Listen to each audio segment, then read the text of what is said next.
ಅಂತೂ ಈ ಬೊಗಸೆ ಕಣ್ಣುಗಳಲ್ಲಿ ನೀನು ಕಡಲಷ್ಟು ಕನಸು ತುಂಬಿಕೊಂಡಿದ್ಯಾ.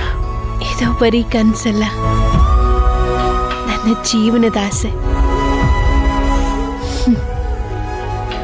ನಮ್ಮ ಮದುವೆ ಅಂತೂ ವಿಜೃಂಭಣೆಯಿಂದ ನಡೆಯಲಿಲ್ಲ. ಅಜ್ಜಿ, ತಾತ, ಅಪ್ಪ, ಅಮ್ಮ, ನಮ್ಮ ಕುಟುಂಬದವ್ರು ಯಾರೂ ಇರಲಿಲ್ಲ.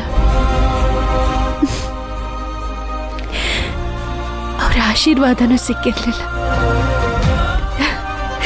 ನನ್ನ ಸೀಮಂತದಲ್ಲಾದರೂ ಎಲ್ಲರ ಆಶೀರ್ವಾದ ಸಿಕ್ಬೋದಲ್ವಾ? ಎಲ್ಲರೂ ಒಟ್ಟಾಗಿ ಸೇರಿ ನಮ್ಮಿಬ್ಬರಿಗೂ ಆಶೀರ್ವಾದ ಮಾಡ್ಬೋದಲ್ವಾ?